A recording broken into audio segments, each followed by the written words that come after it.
Eran las 4 de la mañana, cuando un grito salvaje atravesó las paredes del edificio como un cuchillo. Un grito agudo, histérico, lleno de rabia. Escuché golpes violentos contra mi puerta. Pum, pum, pum. Los vecinos empezaban a encender las luces. Alguien asomó la cabeza al pasillo, y yo seguía sentada en mi sala, con una taza de té entre las manos. No me moví, ni un centímetro, porque sabía perfectamente quién estaba allá afuera, y sabía perfectamente por qué gritaba. Mi nuera, Camila, acababa de descubrir que cambié las cerraduras de mi departamento. Mi departamento, el que compré con 40 años de trabajo, el que pagué limpiando oficinas de noche, tallando pisos al amanecer, cargando bolsas de basura que pesaban más que mi alma. Este lugar es mío, y hoy, por fin, lo cerré otra vez con llave. Pero para que entiendas por qué llegué a este punto, necesito contarte toda la historia. Necesito que sepas quién soy, y quién creí que era mi nuera. Me llamo Lourdes Ramírez, tengo 66 años. Soy viuda desde hace 15. Mi esposo murió de un infarto una noche fría de invierno. Sin aviso, sin despedida, me dejó sola, con un hijo de 12 años y una montaña de cuentas por pagar. No tuve tiempo de llorar, tuve que limpiar, tuve que trabajar 3 turnos para que Marcos, mi hijo, pudiera estudiar, tener ropa limpia y no sintiera nunca que le faltaba algo. Lo crié sola, sin ayuda, sin quejarme, porque eso hacemos las madres, ¿verdad? Nos partimos el alma en silencio para que ellos crezcan enteros. Y Marcos creció bien. Se graduó. Consiguió un buen empleo en una empresa de tecnología.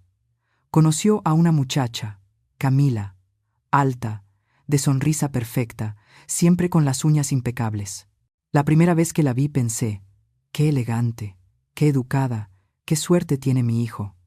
Cuando Marcos me dijo que se casarían, lloré de felicidad. Por fin iba a tener una familia, completa otra vez. Por fin alguien más llenaría esta casa silenciosa. Porque sí, al principio no tenían dónde vivir. Estaban ahorrando para comprar un lugar propio, y yo, la ingenua que fui, abrí mis puertas de par en par. Les dije que se quedaran el tiempo que necesitaran, que mi casa era su casa. Marcos me abrazó, Camila sonrió, y yo creí estar haciendo lo correcto. Creí que una madre siempre debía ayudar a sus hijos. Siempre. Los primeros meses fueron buenos. Camila cocinaba a veces. Me preguntaba cómo había estado mi día. Me llamaba mamá con tanto cariño. Marcos trabajaba mucho, llegaba tarde, pero siempre me daba un beso en la frente antes de dormir. Me sentía útil, me sentía amada. Hasta empecé a pensar que tal vez la soledad había terminado para siempre. Pero algo cambió. Fue sutil al principio, tan sutil que casi no lo noté. Camila empezó a mover las cosas. Un día llegué, y mi jarrón favorito, el que me regaló. Mi esposo ya no estaba sobre la mesa, lo había guardado en un closet. Cuando le pregunté me dijo, «Ay, mamá, es que se veía tan pasado de moda ahí. No combina con nada». Sonrió, y yo me tragué la incomodidad. No quería parecer difícil. No quería ser la suegra amargada de las historias. Luego fue mi sillón. El sillón donde me sentaba todas las noches a ver la novela. Un día llegué y había un mueble nuevo en su lugar. Moderno, incómodo. Camila explicó que lo había comprado porque necesitábamos modernizar un poco el espacio. Necesitábamos, como si este departamento fuera de los dos, como si tuviera derecho a decidir qué se queda y qué se va. Pero no dije nada, porque Marcos se veía feliz, y yo no quería arruinarle la felicidad. Así que sonreí, asentí, y me senté en aquel mueble horrible que me dejaba la espalda adolorida. Después vinieron las amigas. Camila empezó a invitar a sus amigas a mi departamento, sin avisarme. Yo llegaba del trabajo agotada, con los pies hinchados, y encontraba a 4 mujeres riendo en mi sala, bebiendo vino con música a todo volumen.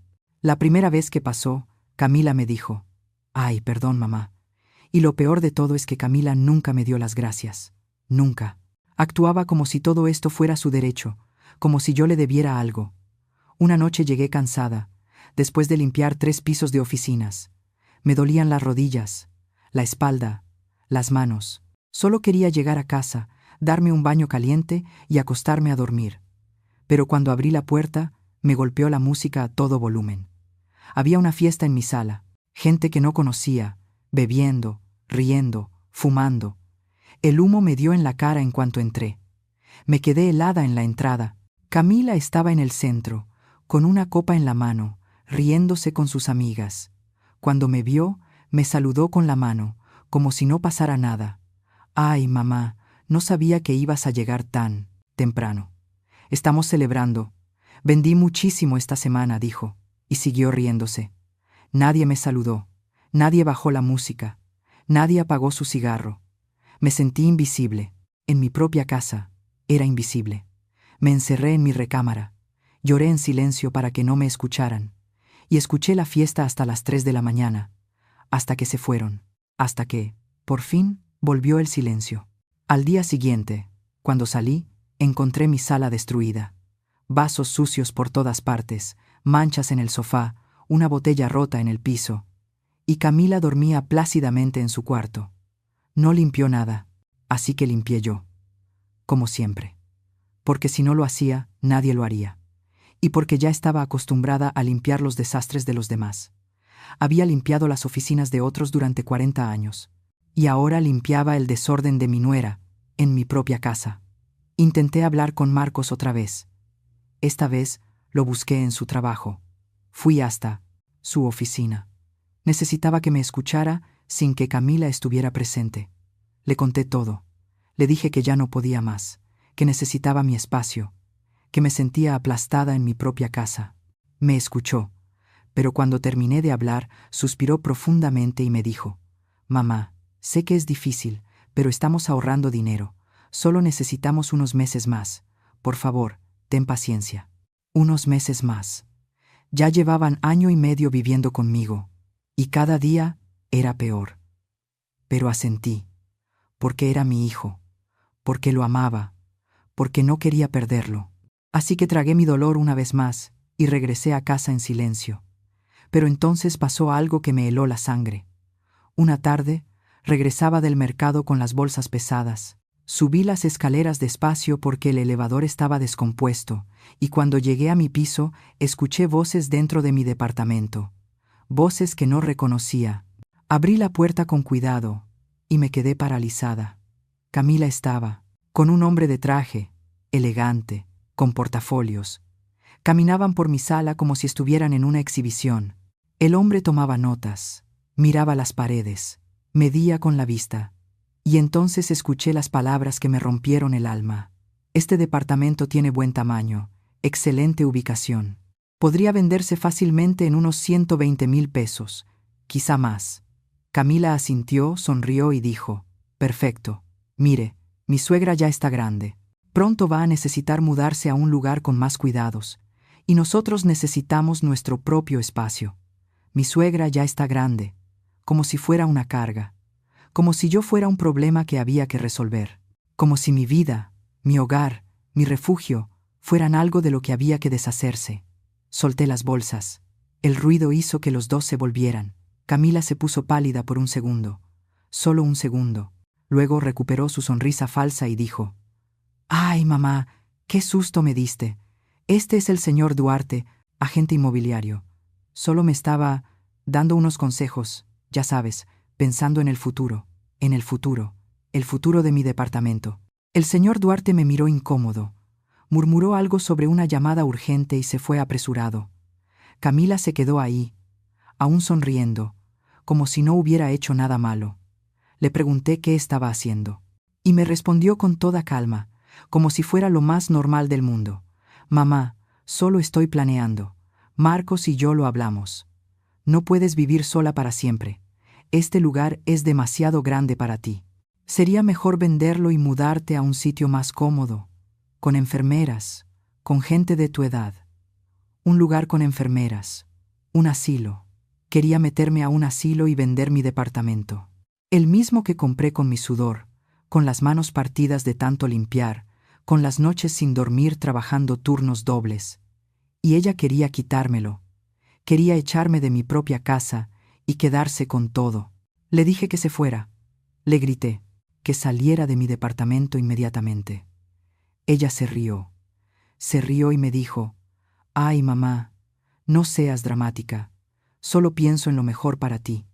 Y se fue a su cuarto como si nada, como si no tuviera derecho a estar furiosa, como si mi vida no valiera nada. Esa noche esperé a Marcos. Le conté todo. Le mostré la tarjeta de la gente que se había quedado olvidada sobre la mesa. Le conté a Marcos que Camila estaba planeando vender mi departamento sin mi permiso. ¿Y sabes qué me dijo? ¿Sabes qué me respondió mi propio hijo? El hijo que crié sola, al que le di todo. Me dijo: mamá, no es tan grave. Solo estaba explorando opciones. Tal vez tenga razón. Quizás sería mejor que vivieras en un lugar donde puedan cuidarte. En ese momento supe que lo había perdido, que Camila lo había envenenado por completo, que mi hijo ya no me veía como su madre, sino como una carga, como un estorbo, como algo viejo que debía guardarse en un rincón y olvidarse. Fui a mi cuarto sin decir una sola palabra. Cerré la puerta y por primera vez en muchos años sentí un odio profundo, no hacia Marcos, sino hacia mí misma, por haber sido tan débil, por haber permitido que todo llegara hasta este punto, por haber sacrificado mi dignidad tratando de ser la madre perfecta. Pero esa noche algo cambió dentro de mí. Algo se endureció, porque entendí que si no me defendía, nadie lo haría, y que había llegado el momento de recuperar mi vida. A la mañana siguiente desperté con una claridad que no tenía desde hacía meses. Me miré al espejo y vi a una mujer cansada, con arrugas, sí, pero no derrotada. Todavía no. Tenía 66 años, pero no estaba muerta. Y ese departamento era mío, legalmente mío. Nadie podía quitármelo, nadie, ni siquiera mi nuera, con su sonrisa falsa y sus planes retorcidos. Así que tomé una decisión.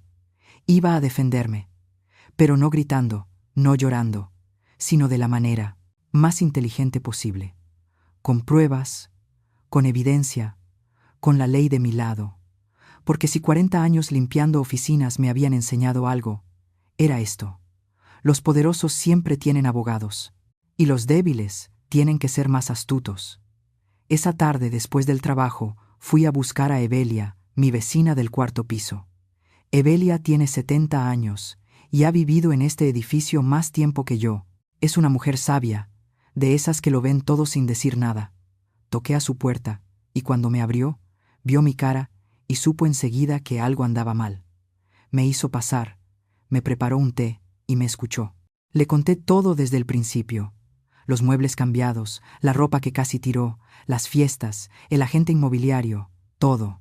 Cuando terminé, Evelia tomó mi mano y me dijo algo que nunca olvidaré: Lourdes, el amor de madre no significa dejar que te pisoteen, significa enseñar respeto. Y tú nunca le enseñaste a tu nuera dónde están los límites.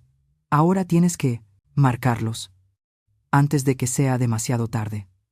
Me preguntó si tenía alguna prueba de lo que Camila estaba haciendo. Le dije que no, que todo había sido verbal, que no tenía nada concreto. Evelia pensó un momento y me dijo: entonces, consíguelas. Grábala, toma fotos, guarda mensajes, lo que sea necesario, porque si esto se vuelve legal, vas a necesitar más que tu palabra. Tenía razón, así que empecé. Compré un teléfono nuevo, con una cámara mejor, y comencé a documentarlo todo. Cada caja que llegaba, cada fiesta, cada cosa que Camila movía o cambiaba sin mi permiso. Y lo más importante, empecé a grabar las conversaciones. No todas, solo las importantes, las que mostraban sus verdaderas intenciones. No tuve que esperar mucho. Una semana después, Camila volvió a invitar a sus amigas. Yo estaba en mi cuarto, pero dejé la puerta entreabierta y grabé. Las escuché hablar, reír, y entonces una de ellas le preguntó: ¿y para cuándo se portare? ¿Van a mudar ustedes? Camila soltó esa risa que ya conocía tan bien, y respondió: ¿para qué? Este lugar ya es nuestro. Bueno, todavía está a nombre de la vieja, pero estoy trabajando en eso. Marcos casi la convence de firmar un poder notarial. En cuanto lo tengamos, podremos hacer lo que queramos. Vender, rentar, lo que sea. Y ella podrá irse a un asilo. Después de todo, ya no sirve para nada, más que para limpiar. Mi corazón se detuvo un segundo. Un poder notarial. Querían que firmara un poder notarial. Eso significaba que podrían tomar decisiones legales por mí. Vender mi departamento, manejar mi dinero, todo, sin que yo pudiera hacer nada. Y Marcos estaba en el plan. Mi propio hijo, el niño que crié, el que sostuve en brazos cuando lloraba, el que alimenté con mi propio cuerpo cuando no tenía dinero ni para la leche. Él planeaba quitarme todo. Seguí grabando. Grabé todo. Cada palabra envenenada que salía de la boca de Camila. Cada risa cruel. Cada plan torcido. Y cuando terminaron y se fueron, guardé esa grabación como si fuera oro. Porque lo era. Era mi arma. Mi salvación. Al día siguiente, busqué un abogado. Revisé en internet, leí reseñas y encontré uno con buena reputación que ofrecía una consulta gratuita. Se llamaba Licenciado Hernández, un hombre mayor, de unos 65 años, con lentes gruesos y una sonrisa amable. Fui a su despacho con todas mis pruebas, las grabaciones, las fotos, todo. El famoso poder notarial. El licenciado Hernández ya me había advertido que esto pasaría, y me había dicho exactamente qué hacer. No mostrar miedo, no mostrar enojo, solo escuchar. Y luego decir que necesitaba tiempo para pensarlo, que no firmaría nada sin leerlo con calma, que era mi derecho. Respiré hondo. Guardé el celular y seguí limpiando, porque limpiar siempre me había calmado. El movimiento repetitivo, el olor del jabón, el brillo del piso después de trapear, me hacían sentir que todavía tenía control sobre algo. Llegué a casa a las 7 de la noche. Marcos y Camila estaban sentados en la sala, serios, como si fueran a darme una mala noticia. Me senté frente a ellos. Marcos carraspeó, miró a Camila. Ella asintió, y entonces él comenzó. Mamá, hemos estado pensando mucho en tu futuro, en tu bienestar. Sabemos que trabajas mucho, que te cansas, que ya no eres tan joven como antes. No dije nada, solo lo miré. Continuó. Hemos visto unas residencias muy bonitas, lugares donde hay enfermeras todo el día, donde puedes hacer actividades con personas de tu edad, donde no tienes que preocuparte por nada y creemos que sería bueno para ti. Camila intervino con esa voz melosa que tanto odiaba. Sí, mamá, es que nos preocupas. ¿Y si te caes y estás sola? ¿Y si te enfermas? Nosotros trabajamos todo el día y no podemos cuidarte como mereces. Cuidarme. Qué ironía. Nunca me habían cuidado. Pero me quedé callada. Esperé. Entonces Marcos sacó unos papeles. Los puso sobre la mesa y dijo: para que la transición sea más fácil, necesitamos que firmes esto. Es un poder notarial. Así podremos encargarnos de la venta del departamento y de todo el papeleo. De esa forma, no tendrás que preocuparte por nada legal. Nosotros nos encargamos de todo. Ahí estaba el plan, negro sobre blanco. Querían que firmara mi vida, mi casa, mi futuro, todo, en sus manos. Miré los papeles.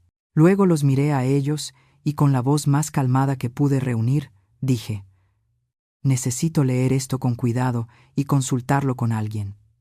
No firmo nada sin entender completamente lo que significa. La expresión de Camila cambió al instante. Su sonrisa desapareció y con tono más duro dijo: ¿consultar con quién? Somos tu familia. ¿No confías en nosotros? Ahí estaba, la manipulación, la culpa. Pero esta vez no iba a funcionar. Respiré, hondo, y le respondí: no es cuestión de confianza, es cuestión de responsabilidad. Estos son documentos legales. Necesito entenderlos. Marcos se molestó. Vi cómo apretaba la mandíbula. Mamá, no lo hagas difícil. Es solo un papel para ayudarte. ¿Ayudarme o quitarme todo? No lo dije. Solo repetí: necesito tiempo. Una semana para leerlo bien. Camila se levantó de golpe, tomó los papeles con rabia y dijo: eres increíble.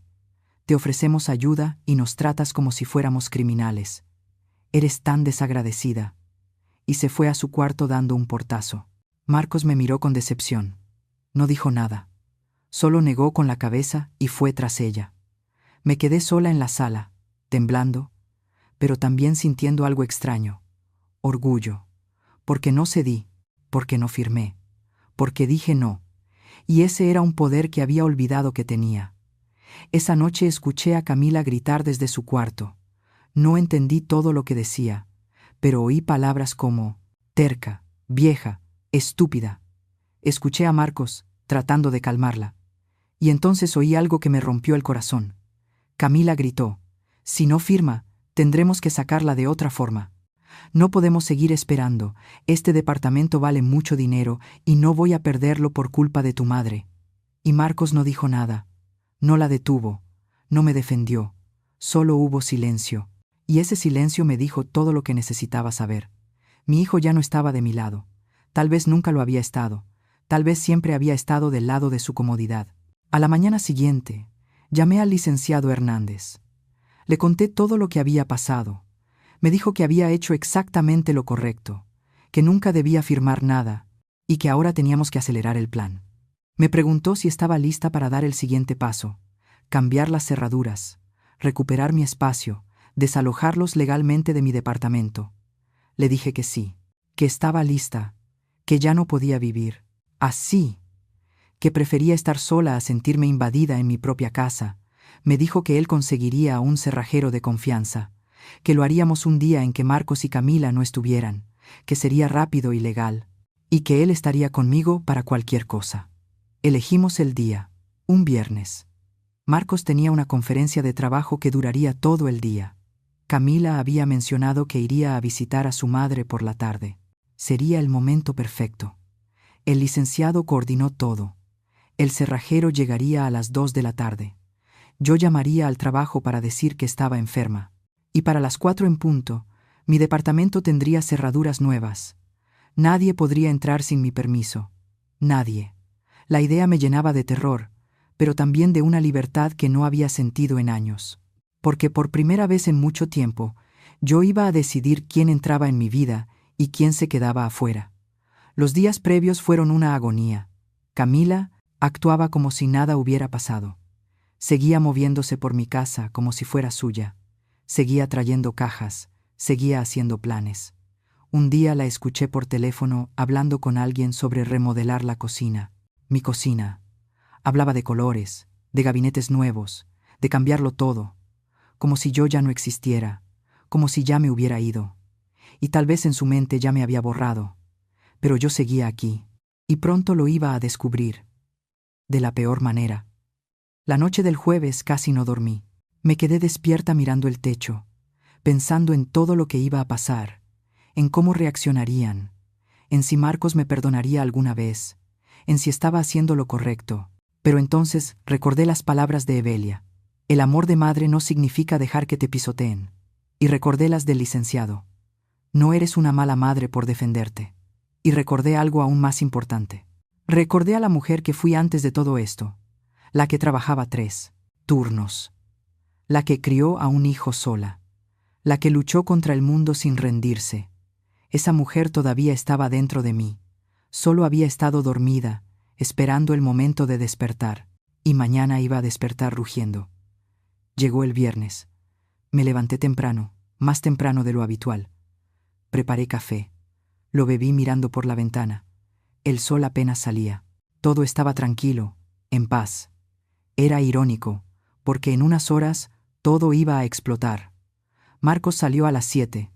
Me dio un beso en la frente, como siempre. No sabía que sería el último en mucho tiempo. Camila salió a las 9. Ni siquiera se despidió. Solo tomó su bolso y se fue. Escuché la puerta cerrarse. Escuché sus pasos alejándose por el pasillo. Y entonces respiré. Por primera vez en meses, respiré hondo sin sentirme vigilada, sin sentir que alguien juzgaba cada movimiento que hacía. Llamé al trabajo. Dije que me sentía mal, que no podría ir. Sonó creíble, porque mi voz temblaba. Pero no era por enfermedad. Era por miedo, por nervios, por anticipación. Luego llamé al licenciado Hernández. Le dije que ya se habían ido, que el camino estaba libre. Me dijo que el cerrajero llegaría en 1 hora, que debía prepararme, que tomara cualquier cosa de valor que tuviera en las áreas compartidas y la guardara en mi habitación, por si acaso. Obedecí. Recorrí mi casa reuniendo mis cosas. El jarrón de mi esposo, las fotos familiares que aún colgaban en las paredes, la caja de recuerdos que guardaba en un closet de la sala. Metí todo en mi habitación, y con cada objeto que resguardaba, sentía que estaba salvando pedazos de mi alma. A las 2 en punto, sonó el timbre. Era el cerrajero, un joven educado. Me mostró su identificación. Le expliqué la situación brevemente. Asintió. Me dijo que había visto casos así antes, que no me preocupara, que en media hora todo estaría listo. Empezó a trabajar. Yo me senté en el sofá, observándolo, escuchando los sonidos metálicos de las herramientas, el taladro, las piezas nuevas encajando en su lugar. Cada sonido era una liberación.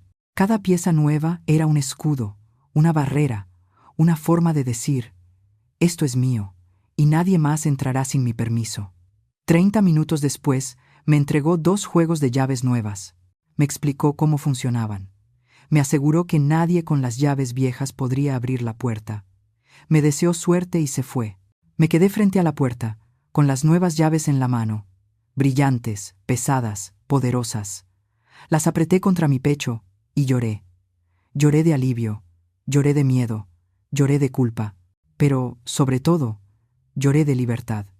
Por primera vez en mucho tiempo, sentí que mi casa volvía a ser mía, que era la dueña de mi vida otra vez. Me sequé las lágrimas, respiré hondo, y empecé a prepararme para lo que venía, porque sabía que cuando Camila llegara y viera que no podía entrar, iba a armar un escándalo monumental, y tenía que estar lista. El licenciado Hernández llegó a las 4 de la tarde. Tocó la puerta con el código que habíamos acordado. 3 golpes. Pausa. 2 golpes. Abrí. Entró con su portafolios y me preguntó cómo me sentía. Le dije la verdad, aterrada, pero firme. Sonrió. Me dijo que era normal, que lo importante era no dudar ahora, que todo era legal, que era mi derecho. Me entregó un sobre. Adentro había una carta que él mismo había redactado. Era una notificación formal. Decía que Marcos y Camila tenían 30 días para desalojar el departamento, que cualquier intento de entrar sin mi permiso sería considerado allanamiento de morada, que podía llamar a la policía si era necesario. Me explicó que cuando ellos llegaran y no pudieran entrar, debía entregarles esa carta por debajo de la puerta, sin abrir, sin discutir, solo la carta y silencio. Me advirtió que seguramente intentarían manipularme, que gritarían, que llorarían, que Marcos me diría cosas que me dolerían, que Camila me llamaría monstruo, pero que no debía abrir esa puerta, que no debía ceder, que si lo hacía, todo habría sido en vano. Me hizo prometerle que no abriría, y se lo prometí, aunque el corazón ya se me rompía de solo imaginar la cara de Marcos cuando descubriera que no podía entrar. El licenciado se quedó conmigo hasta las 6. Tomamos té. Hablamos de cosas sin importancia. Creo que lo hacía para distraerme, para calmar mis nervios. Y funcionó un poco. A las 6 se fue. Me volvió a dar su número personal.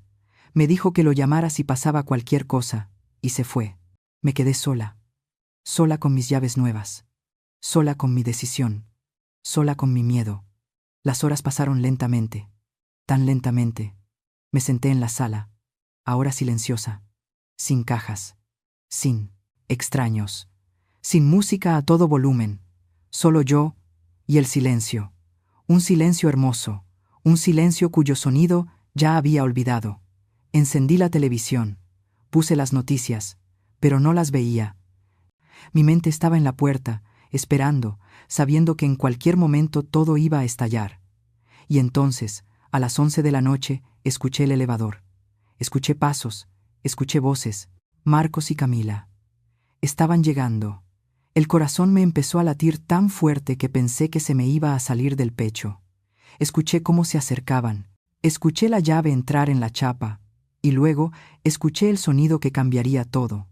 El sonido de una llave que no funciona, que gira, pero no abre, que se atasca, que no encaja. Silencio.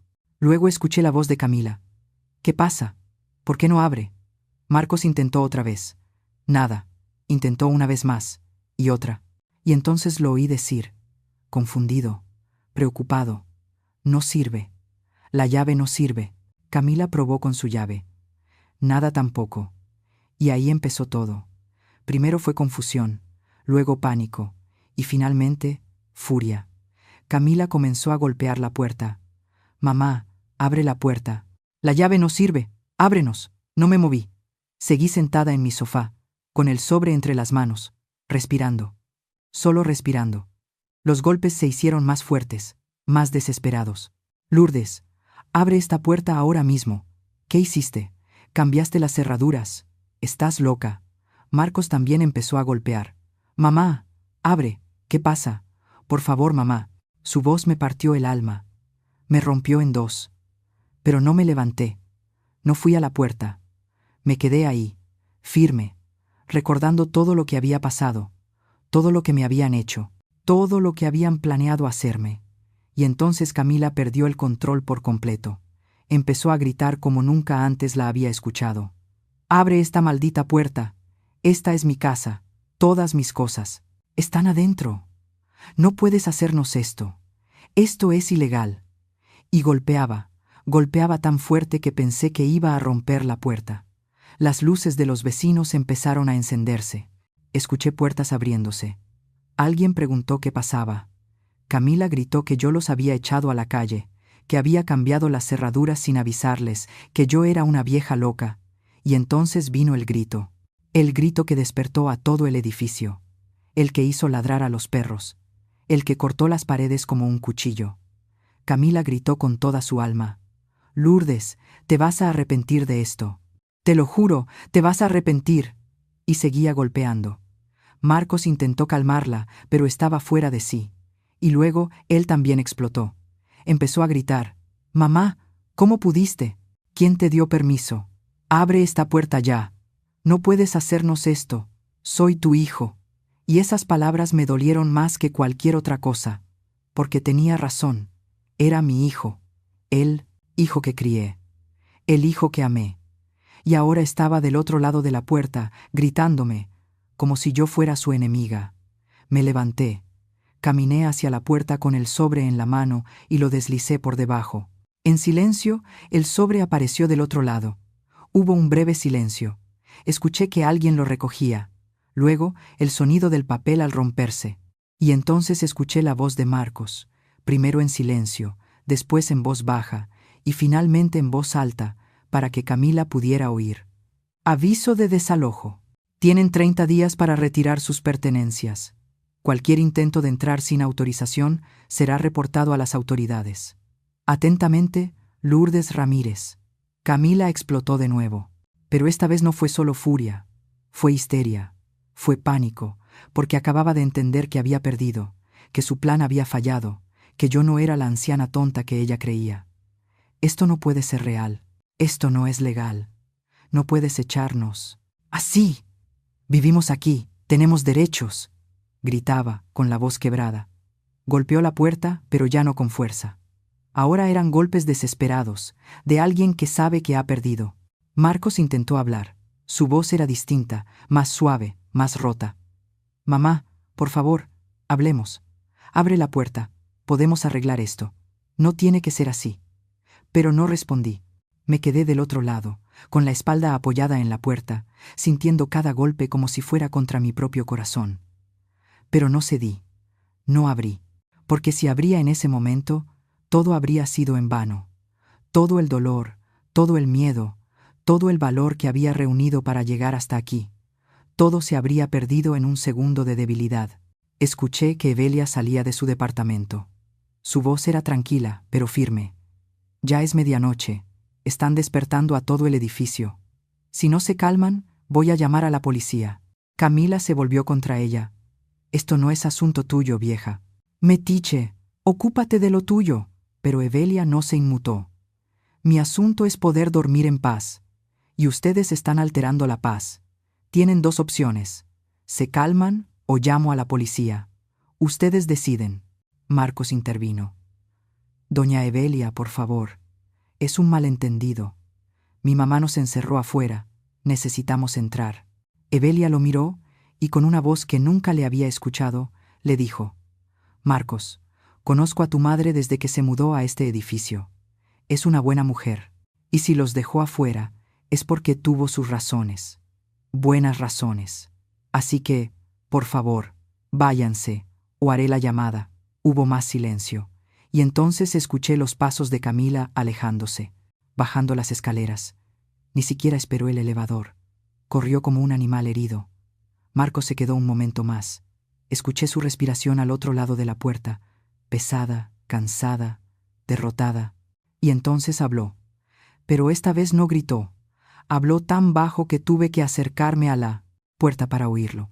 «Mamá, no entiendo por qué hiciste esto. Pensé que me querías. Pensé que siempre podría contar contigo, pero supongo que estaba equivocado». Y luego se fue. Escuché sus pasos alejándose también, lentos, pesados. Y cuando por fin llegó el silencio, me derrumbé. Caí al piso, con la espalda contra la puerta, y lloré. Lloré como no había llorado en años, porque acababa de perder a mi hijo. O tal vez acababa de entender que lo había perdido hace mucho tiempo. No sé cuánto tiempo estuve ahí, en el suelo, llorando. Pero en algún momento escuché unos golpecitos suaves en la puerta. El código de Evelia. 3 golpes. Pausa. 2 golpes. Me levanté. Me limpié la cara.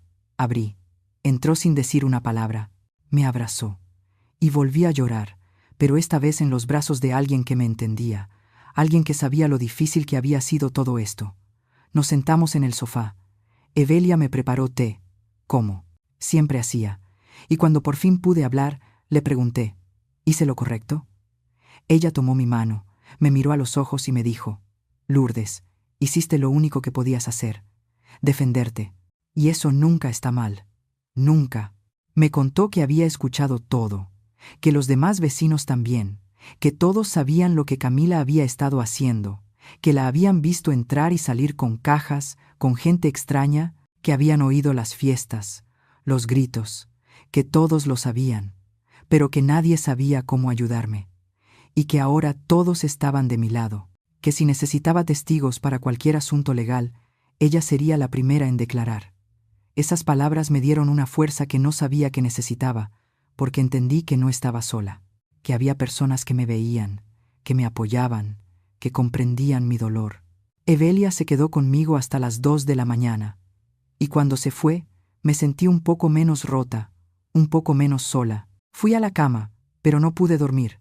Me quedé despierta mirando el techo, pensando en Marcos, en su cara cuando era niño, en cómo me abrazaba cuando tenía miedo, en cómo solía decirme que era la mejor mamá del mundo.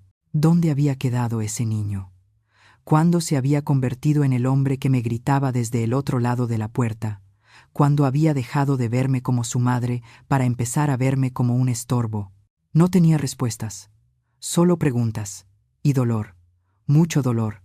Pero también tenía algo más. Tenía mi casa de vuelta, tenía mi paz, tenía mi dignidad, y por ahora eso tenía que bastar. Los días siguientes fueron extraños. La casa estaba en silencio, un silencio absoluto. No había música, ni gritos, ni cajas, ni gente extraña. Solo yo. Y al principio, ese silencio me asustaba, porque lo había deseado tanto, que cuando por fin lo tuve, no supe qué hacer con él. Me sentaba en la sala y solo escuchaba el refrigerador, los autos en la calle, los pájaros por la mañana, sonidos simples, sonidos que había olvidado que existían. Y poco a poco empecé a sanar, a recuperarme, a recordar cómo era vivir sin miedo, sin ansiedad, sin esa sensación constante de estar invadida. Pero Marcos no se rindió. Empezó a llamarme 10 veces al día, luego 20. No contesté. Después comenzaron los mensajes. Al principio eran furiosos. Mamá, esto es ridículo. Abre la puerta. Tenemos que hablar.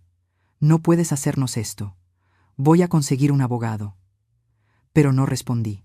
El licenciado Hernández me había dicho que no lo hiciera, que toda comunicación debía ser por escrito y a través de él, para protegerme, para tener todo documentado. Entonces los mensajes cambiaron. Se volvieron más suaves, más manipuladores. Mamá, te extraño. No entiendo qué hice mal. Siempre te he querido. ¿Por qué me haces esto? Y esos mensajes dolían más, porque tocaban la herida más profunda, la culpa. Esa culpa de madre que nunca desaparece. Esa voz que te dice que tal vez tú eres la mala, que quizá exageraste, que deberías perdonar. Pero entonces lo recordaba. Recordaba a Camila con el agente inmobiliario. Recordaba los planes para meterme en un asilo. Recordaba el poder notarial que querían que firmara. Recordaba cada humillación, cada falta de respeto, cada momento en que me sentí invisible en mi propia casa. Y la culpa se desvanecía. Porque lo que hice no fue crueldad, fue supervivencia, fue amor propio, fue justicia. Una tarde, mientras limpiaba la casa, encontré algo debajo del sofá. Un juguete, un carrito pequeño, de cuando Marcos era niño. Lo recogí, lo limpié y me senté con él entre las manos. Recordé cuando se lo regalé. Tenía 5 años, estaba tan feliz. Jugó con ese carrito durante años. Y ahora estaba ahí, olvidado, bajo el sofá, como nuestra relación. Olvidada, enterrada, rota. Volví a llorar, pero esta vez fue distinto. No lloré por lo que hice, lloré por lo que perdí. Porque la verdad es que no perdí a mi hijo cuando cambié las cerraduras. Lo perdí mucho antes. Lo perdí cuando dejó de escucharme, cuando eligió a Camila por encima de mí en cada discusión, cuando dejó de verme como una persona con sentimientos y empezó a verme como alguien de quien podía aprovecharse. Cambiar las cerraduras solo hizo visible una pérdida que ya había ocurrido hace mucho, y aceptar eso fue lo más doloroso de todo. Guardé el carrito. Lo metí en mi caja de recuerdos, junto con las fotos, con las cartas viejas, con todo lo que quedaba del niño que crié. Porque el hombre en el que se convirtió ya no era mío, y tal vez nunca lo fue del todo. Pasó una semana. Los mensajes de Marcos se hicieron menos frecuentes, las llamadas también. Y un día, simplemente se detuvieron. Silencio total. Y no sé si eso me dio alivio o me rompió más, porque significaba que se había rendido, que había elegido a Camila, que había elegido el resentimiento, y que yo tendría que aprender a vivir con esa elección. Pero también significaba que era libre, que podía empezar de nuevo, que podía reconstruir mi vida sin miedo, sin invasiones, sin manipulación, y aunque dolía, aunque me despertaba en las noches con el pecho apretado, sabía que había hecho lo correcto, porque a veces amar significa soltar, y a veces sobrevivir significa cerrar puertas, aunque sean las puertas que conducen a tu propio hijo. 3 semanas después de cambiar las cerraduras, recibí una llamada del licenciado Hernández. Me dijo que Marcos había contactado a un abogado, que estaban intentando probar que yo no tenía derecho a echarlos, que habían vivido allí más de 1 año, y que eso les daba derechos como inquilinos. El corazón se me aceleró. Le pregunté si podían ganar. El licenciado soltó una risa suave, segura. Me dijo que no, que nunca pagaron renta, que no había contrato, que vivían allí por mi buena voluntad, y esa buena voluntad había terminado, que cualquier juez estaría de mi lado, especialmente con las pruebas que teníamos, las grabaciones, las fotos, los testimonios.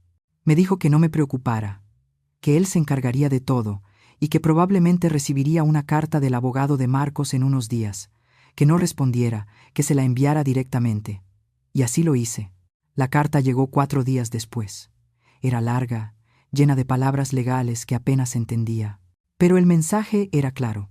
Marcos me acusaba de abandono emocional, de crueldad, de haberlos echado a la calle sin justificación.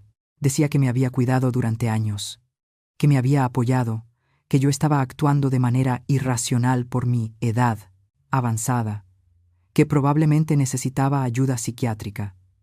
Cada palabra era un cuchillo, porque mi propio hijo estaba usando mi edad como arma. Le estaba diciendo a un juez que yo era senil, que no sabía lo que hacía, que necesitaba que alguien más tomara decisiones por mí. Era exactamente lo que Camila había planeado desde el principio. Y ahora, Marcos lo estaba ejecutando. Tomé la carta y la envié al licenciado Hernández. El licenciado Hernández leyó la carta y me llamó 2 horas después. Estaba molesto, se le notaba en la voz. Me dijo que esa carta era un insulto, una manipulación pura, pero también una bendición, porque ahora teníamos prueba escrita de sus intenciones, de cómo me veían, de cómo planeaban declararme incompetente para quedarse con mi propiedad. Me aseguró que respondería a esa carta con todas las pruebas que teníamos. Las grabaciones donde Camila hablaba del poder notarial, las fotos de la gente, inmobiliario dentro de mi departamento, todo. Y que cuando terminara, cualquier juez vería claramente quién era la víctima en toda esta historia. Sentí alivio, pero también una tristeza profunda, porque esto ya no era una pelea familiar. Era una batalla legal, fría, impersonal, dolorosa. Los días se convirtieron en semanas. Seguí con mi rutina. Trabajaba, limpiaba oficinas, regresaba a casa. Pero ahora mi casa era diferente. Era mía otra vez. Poco a poco empecé a recuperar mis espacios. Saqué los muebles horribles que Camila había traído.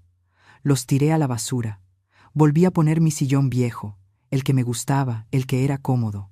Reacomodé la sala como estaba antes. Colgué mis fotos en las paredes. Puse mi florero en la mesa. Cada cambio era una liberación. Era como quitarme capas de polvo que ni sabía que tenía encima. Y poco a poco, mi departamento volvió a sentirse como un hogar, no como un campo de batalla. Evelia empezó a visitarme más seguido. Tomábamos té, platicábamos, me contaba historias de sus propios hijos, de cómo los hijos a veces decepcionan, de cómo a veces el amor no basta, y sus palabras me consolaban, porque me hacían sentir menos sola en este dolor. Me ayudaban a entender que no era la única madre que había tenido que tomar decisiones difíciles, que no era la única que había tenido que elegir entre su hijo y su propia supervivencia, y que elegir sobrevivir no me hacía una mala madre, me hacía humana, me hacía fuerte, me hacía valiente. Un día, mientras limpiaba una oficina, encontré una revista abierta en un artículo sobre violencia familiar. Hablaba de cómo muchos adultos mayores sufrían abuso de sus propios hijos. Abuso económico, emocional, psicológico. Leí cada palabra como si estuvieran hablando de mí, de mi situación, de lo que había vivido. Y me di cuenta de algo importante. No exageré. No, fui cruel. Fui una víctima que tuvo la fuerza de defenderse, y eso era algo de lo que debía sentirme orgullosa, no avergonzada. Guardé el artículo. Me lo llevé a casa y lo metí en mi carpeta de documentos.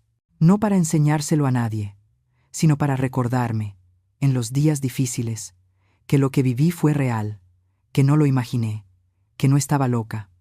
Pasó el primer mes, luego el segundo, y entonces el licenciado Hernández me llamó con noticias. El abogado de Marcos había retirado la demanda. Ya no iban a continuar con el juicio. Cuando le pregunté por qué, me explicó que probablemente vieron las pruebas que él envió y se dieron cuenta de que no tenían caso, que cualquier juez vería las grabaciones y entendería perfectamente lo que había pasado, que seguir peleando solo los haría quedar peor, y que seguramente Camila había decidido que era mejor cortar por lo sano y seguir adelante. Sentí alivio, pero también un vacío, porque eso significaba que Marcos había elegido, había decidido no pelear por nuestra relación, había decidido rendirse, había vuelto a elegir a Camila por encima de mí, y aunque era lo que esperaba, me dolió confirmarlo.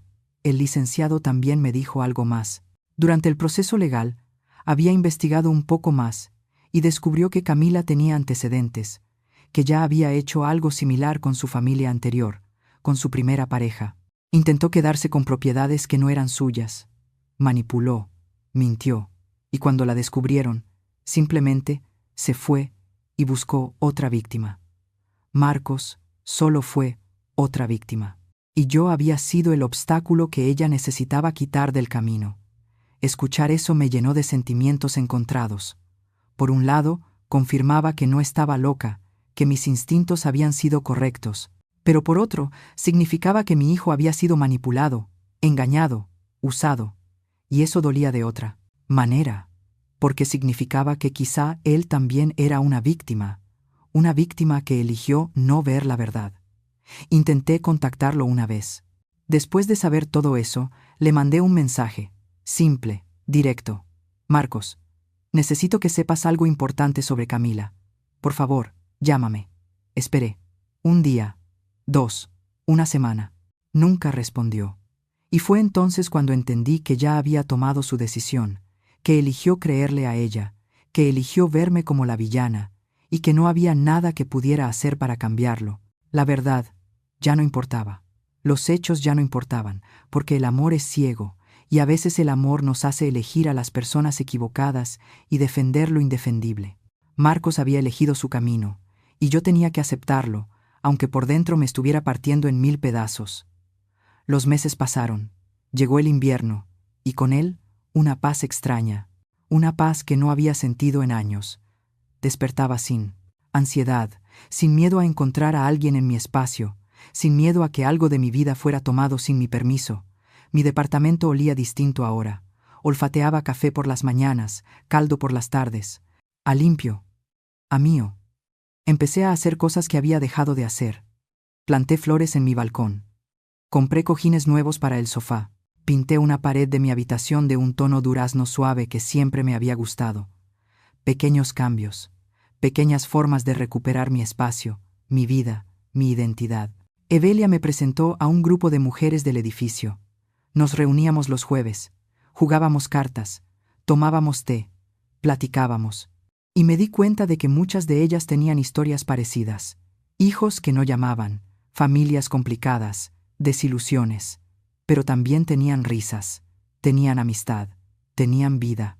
Y me enseñaron algo muy importante, que la familia no siempre es de sangre. A veces la familia es quien elige quedarse, quien elige verte, quien elige cuidarte. Y esas mujeres se habían convertido en mi familia, mi red de apoyo, mi refugio.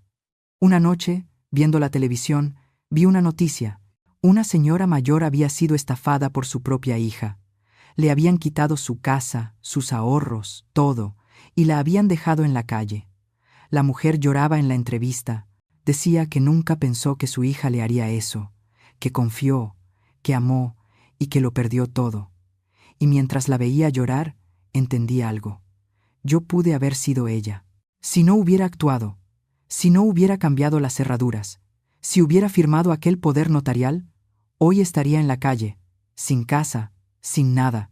Y Marcos y Camila estarían viviendo en mi departamento, disfrutando lo que yo construí, sin remordimiento, sin culpa.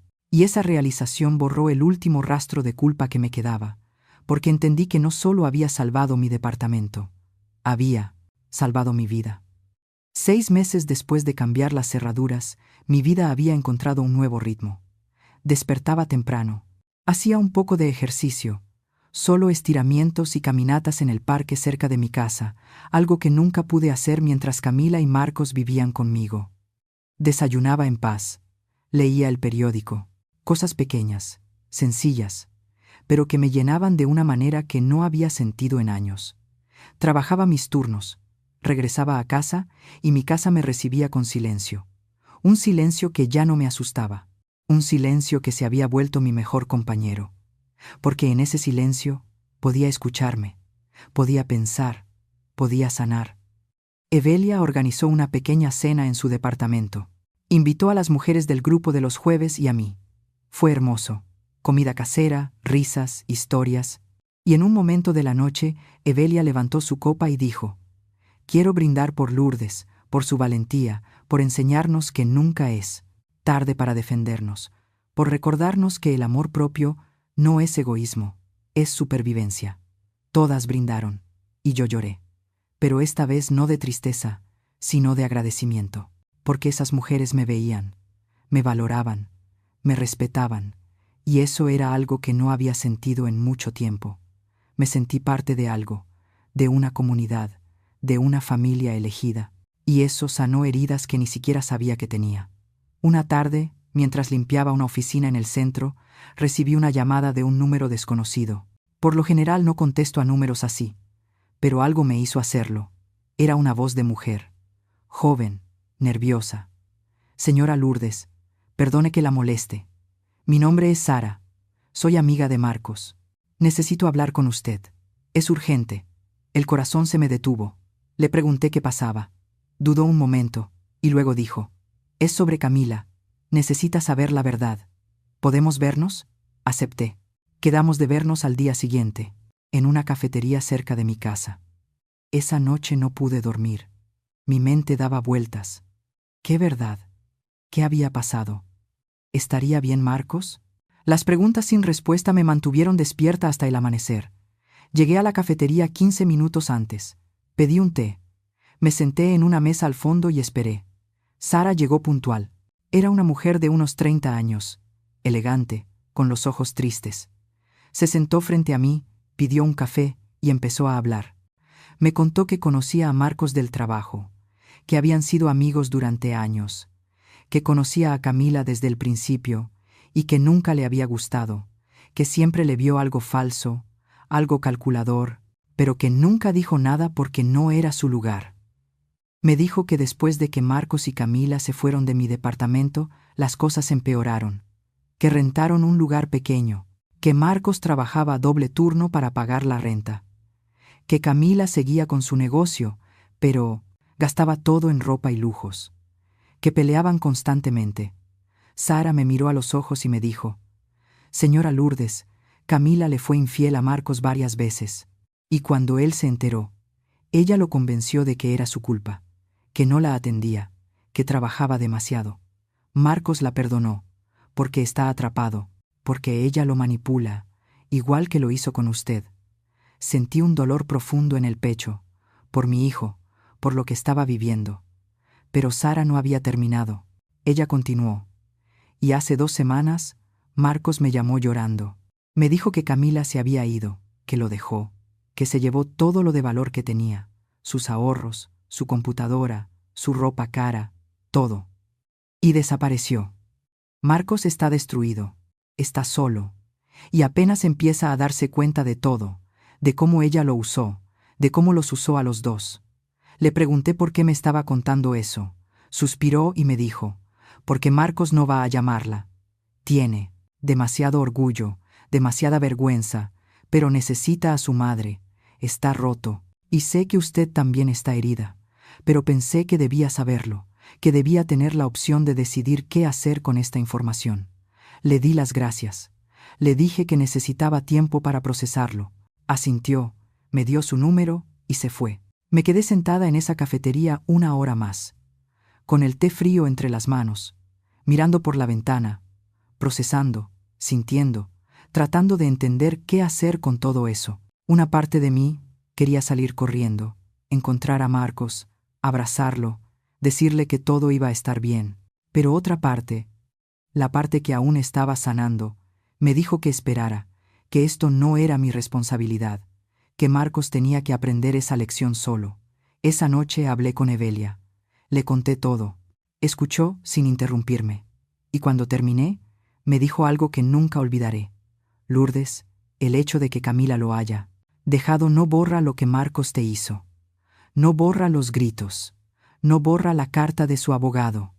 No borra que eligió creerle a ella en lugar de a ti. Puedes tener compasión por su dolor, pero no tienes que rescatarlo. Él es un adulto, y las consecuencias de sus decisiones son suyas, no tuyas».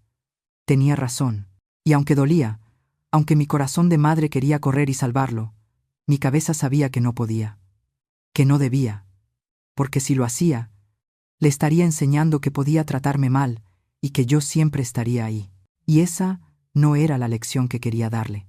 Pasaron 2 semanas, y entonces recibí un mensaje de Marcos. Era la primera vez que me escribía en meses. El mensaje decía: «Mamá, sé que no tengo derecho a pedirte nada. Sé que te lastimé, pero necesito hablar contigo, por favor». Mi primer instinto fue responder de inmediato, pero me detuve. Respiré hondo y llamé al licenciado Hernández. Le pregunté qué debía hacer. Me dijo: «Señora Lourdes, puede hablar con él si quiere, pero ponga límites.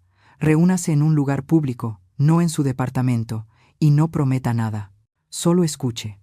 Vea si hay arrepentimiento real o solo necesidad». Seguí su consejo. Le respondí a Marcos.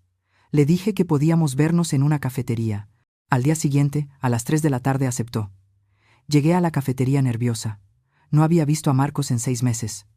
No sabía cómo iba a reaccionar, cómo me iba a sentir. Me senté y esperé. Llegó 10 minutos tarde. Y cuando lo vi, se me fue el aliento. Se veía terrible. Había bajado de peso, tenía ojeras profundas, la ropa arrugada. Parecía cansado, roto. Se sentó frente a mí. No dijo nada por un momento, solo me miró. Y entonces vi algo en sus ojos, algo que no veía desde hacía mucho. Culpa, remordimiento, dolor. Empezó a hablar, con la voz quebrada. Mamá, ni siquiera sé por dónde empezar. He sido un idiota, un hijo horrible. Te traté mal, te acusé de cosas terribles, y todo porque estaba ciego, porque no quería ver la verdad sobre Camila. Siguió hablando.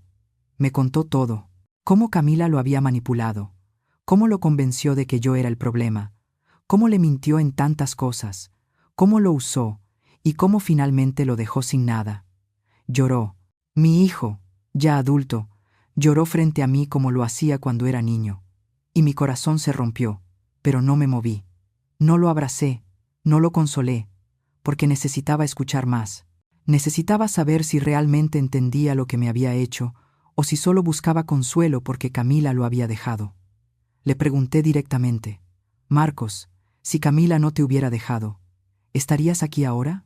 ¿Te habrías dado cuenta de algo? Guardó silencio. Pensó. Y luego, con una honestidad brutal, dijo, probablemente no. Y eso me mata por dentro, porque significa que tuve que perderlo todo para darme cuenta de lo que tenía, de lo que te hice.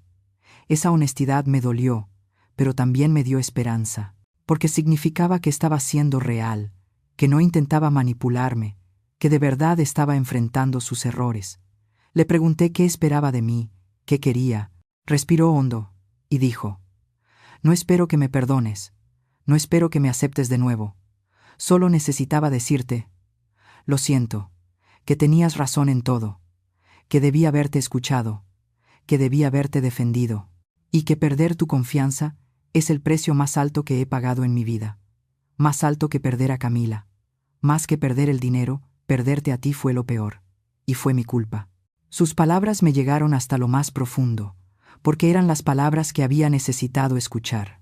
No excusas, no justificaciones, solo responsabilidad, solo verdad. Le dije que agradecía su honestidad, que agradecía su disculpa, pero que no podía simplemente olvidar todo lo que había pasado, que necesitaba tiempo, que necesitaba ver acciones, no solo palabras, que tenía que reconstruir la confianza rota y que eso no sucedería de la noche a la mañana. Él asintió. Me dijo que lo entendía, que no pediría más de lo que yo estuviera dispuesta a dar, que respetaría mi ritmo y que si algún día lograba perdonarlo, sería un regalo que él no merecía.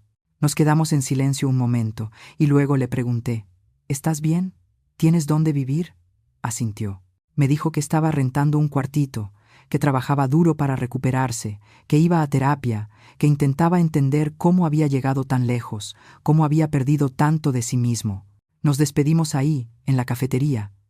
No hubo abrazos, no hubo promesas, solo un entendimiento silencioso de que eso era apenas el comienzo. El comienzo de algo nuevo, o tal vez el final definitivo. No lo sabía, y estaba bien no saberlo. Regresé a casa con sentimientos encontrados. Alivio por haber escuchado una disculpa real, tristeza por todo lo que se había perdido, y cautela, mucha cautela, porque las palabras son fáciles, pero las acciones son las que cuentan. Y necesitaba ver si Marcos realmente había cambiado o si solo estaba dolido y vulnerable. El tiempo lo diría. Y yo tenía todo el tiempo del mundo, porque ahora mi tiempo era mío, mi vida era mía, y nadie me la volvería a quitar. Las semanas pasaron. Marcos me mandaba mensajes de vez en cuando, nunca pidiendo nada, solo compartiendo cómo estaba, que había terminado un proyecto en el trabajo, que había ido al parque donde jugaba de niño, que estaba leyendo un libro que yo le había recomendado años atrás. Mensajes pequeños, ventanitas a su vida. Yo le respondía con amabilidad, pero con distancia, porque todavía estaba protegiendo mi paz. Todavía estaba sanando, y no iba a apresurar ese proceso por nadie, ni siquiera por mi propio hijo. Un día Evelia me preguntó si iba a perdonarlo.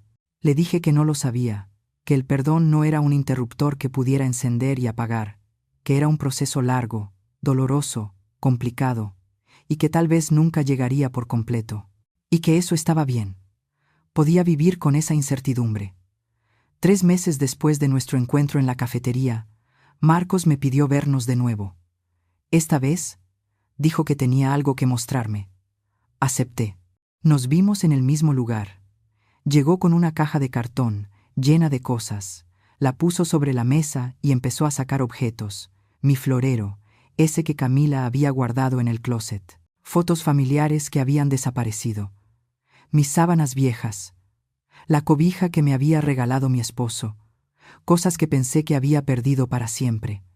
Le pregunté cómo las tenía.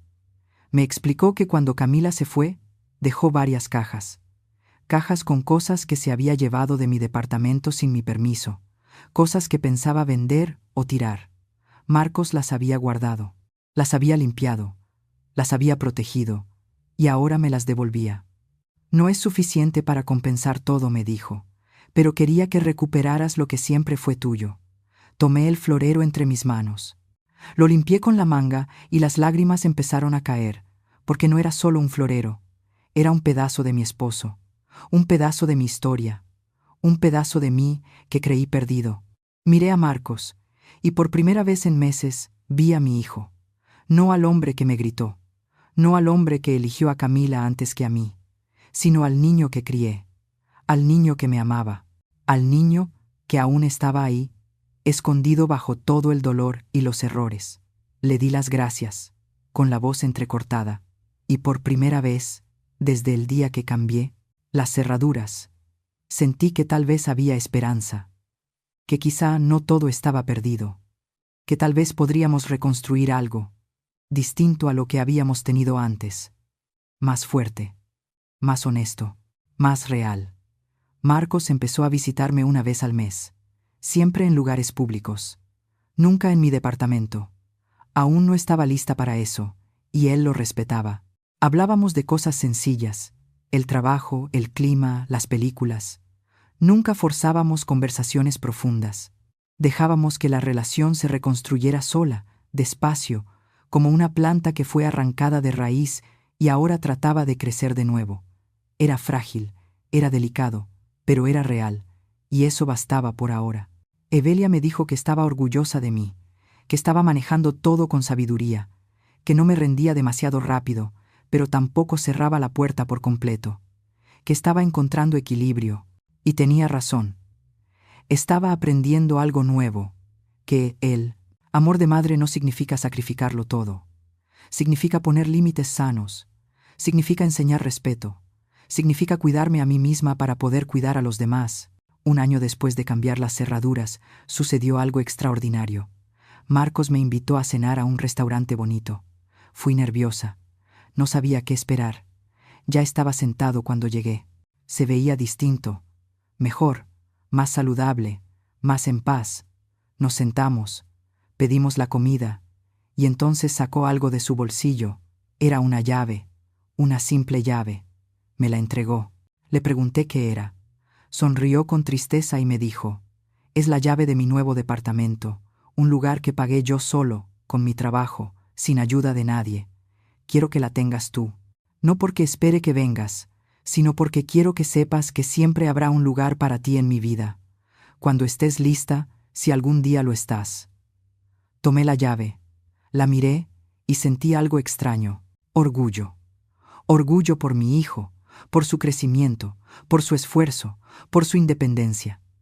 Le dije que estaba orgullosa de él, que podía ver cuánto había cambiado, cuánto había trabajado en sí mismo. Y entonces hice algo que no había hecho en un año. Lo abracé. Fue un abrazo corto, tímido, pero real, y cuando nos separamos, vi lágrimas en sus ojos. «Gracias por no rendirte conmigo», me dijo. «Gracias por enseñarme la lección más dura, pero más importante, de mi vida». Le respondí que los hijos no vienen con manual de instrucciones, que los dos habíamos cometido errores, que los dos habíamos aprendido, y que esto no era un final feliz perfecto, sino simplemente un nuevo comienzo. Uno más honesto, más sano, uno donde ambos conocíamos nuestros límites y los respetábamos. En los meses siguientes, nuestra relación siguió mejorando, lenta pero constantemente. Marcos me invitó a su departamento. Fui. Era pequeño, pero limpio, ordenado, suyo. No había rastro de Camila, ni del pasado. Solo un hombre reconstruyendo su vida desde cero. Me cocinó. Una comida sencilla. Pasta, con salsa de jitomate, la misma que yo le preparaba cuando era niño. Y mientras comíamos, hablamos de cosas que nunca habíamos hablado. De sus miedos, de sus remordimientos, de cómo Camila llenó un vacío que él ni siquiera sabía que tenía, y de cómo perderme casi lo destruyó. Yo le conté de mi proceso, del miedo que sentí, de la soledad después de cambiar las cerraduras, de la noche que pasé llorando, preguntándome si había hecho lo correcto, de Evelia y de las mujeres del edificio que se convirtieron en mi familia. Marcos me preguntó si algún día podría volver a mi departamento. Le dije que no lo sabía, que ese espacio seguía siendo mi santuario, mi refugio, y que necesitaba mantenerlo así por ahora. Lo entendió, no insistió, solo dijo que cuando estuviera lista, él estaría ahí, y que mientras tanto, seguiría demostrándome con acciones que había cambiado, que era digno de confianza otra vez, que merecía una segunda oportunidad, no con palabras, con hechos. Esa noche, cuando regresé a casa, me senté en la sala, en mi viejo sillón, mirando mi departamento, las paredes que había recuperado, el espacio que había defendido, y sentí algo que no había sentido en mucho tiempo, una paz completa, porque había ganado. No una guerra contra mi hijo, sino una guerra por mí, por mi dignidad, por mi derecho a existir en mi propio espacio sin miedo. 2 años después de cambiar las cerraduras, mi vida era completamente diferente. Seguía trabajando, pero menos horas. Había ahorrado lo suficiente para reducir mis turnos. Pasaba más tiempo con Evelia y con las mujeres del edificio. Había adoptado un gato viejo que nadie quería del albergue. Se llamaba Chispa, y se sentaba conmigo todas las noches en el sofá. Marcos y yo nos veíamos cada 2 semanas, a veces en restaurantes, a veces en su departamento, y finalmente, un día, yo lo invité al mío. Fue extraño tenerlo ahí otra vez, pero esta vez fue diferente. Esta vez era mi invitado, no alguien que vivía ahí, no alguien que tomaba decisiones sobre mi espacio, solo un invitado que respetaba mis reglas, que valoraba estar ahí, que entendía el privilegio de cruzar esa puerta. Tomamos café, platicamos. Él miró las fotos en la pared, las mismas que Camila había quitado y que ahora estaban de nuevo en su lugar. Me preguntó por el gato. Le conté cómo lo había encontrado, y en un momento de la tarde, cuando la luz del sol entraba por la ventana, me di cuenta de algo. Había perdonado. No por completo. Quizá nunca por completo, pero lo suficiente. Lo suficiente para tener una relación. Lo suficiente para tener paz. Lo suficiente para seguir adelante. El perdón no había sido un momento. Había sido 2 años de pequeños pasos, de límites respetados, de acciones que demostraban cambio. Y ahora podía, al fin, respirar en la misma habitación que mi hijo sin sentir rencor. Cuando Marcos se fue esa tarde, me quedé de pie frente a mi puerta, la puerta con las nuevas cerraduras, las cerraduras que lo cambiaron todo. Pensé en la mujer que era hace 2 años, asustada, invadida, perdida en su propia casa. Y la comparé con la mujer que soy ahora, fuerte, independiente, dueña de su vida. Y sonreí, porque entendí que proteger tu paz no es egoísmo, es supervivencia. Y cambiar las cerraduras fue solo el comienzo de recuperar mi vida. Aprendí que el amor no significa aguantarlo todo, que decir no es un acto de amor propio, que los límites no destruyen las relaciones. Los límites protegen las relaciones que merecen existir, y que, a veces, la mayor lección que puedes darle a tus hijos no es tu sacrificio, es tu dignidad. Esa noche, mientras preparaba la cena, Chispa se rozó contra mis piernas. Evelia tocó a mi puerta para invitarme a jugar cartas, y mi teléfono vibró con un mensaje de Marcos. Gracias por hoy, mamá. Te quiero. Y entendí que esto era la felicidad. No perfecta, no sin cicatrices, pero real, honesta, mía. Cerré los ojos, respiré profundo y susurré para mí misma. A veces, para recuperar tu paz, no es la cerradura la que debe cambiar. son las personas a las que dejas entrar.